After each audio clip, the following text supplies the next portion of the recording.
Communist கட்சியில் அண்ணன் பே சண்முகம் மாநில செயலாளர் இன்னைக்கு பேட்டி கொடுக்குறாரு. எங்களுக்கு டபுள் டிஜிட்னா லீஸ்ட் வித் 10, ஸோ 9 கிடையாது, 10 தான். 10 சீட்டு கேட்குறாங்கன்னு வச்சுக்கோங்க. போன முறை 6 போட்டிட்டாங்க. ஸ்ட்ரைக் ரேட் வந்து 30% கொடுக்கல, 2 சீட்டு தான் ஜெயிச்சாங்க.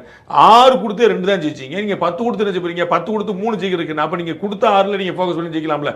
இல்லை பாஸ், எங்களுடைய தகுதி உங்களுக்கு தெரியாது, நாங்கள் யார் தெரியுமா அப்படின்னு நினச்சிங்கன்னா நீங்கள் 230 நாள் தனியாக போட்டிடுங்க.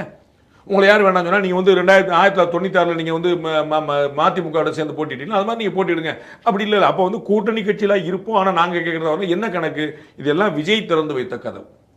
2021 யாருக்கு எந்த வாய்ப்பும் இருக்கல, 19 யாருக்கு எந்த வாய்ப்பும் இருக்கல, 24 யாருக்கு எந்த வாய்ப்பும் இருக்கல. அப்போ இப்போ என்ன பார்க்குறாங்க? நம்ம வந்து இந்த பக்கம் போய் நிற்போம்னு சொல்லி யோசிக்கிறாங்க. இவ்வளோதான். அப்போ விஜய் அவர்கள் திறந்ததில் எங்களுக்கு 10 சீட் இல்லாட்டி எங்களுக்கு பாருங்க அந்த கடையில் கூப்பிட்றாங்க எங்களை அப்படின்னு ஒரு கணக்கு. அப்போ அதை வந்து விஜய், அதிமுக, திமுக இந்த 3 பேரும் தெளிவான ஒரு திட்டம் எடுத்தாங்க.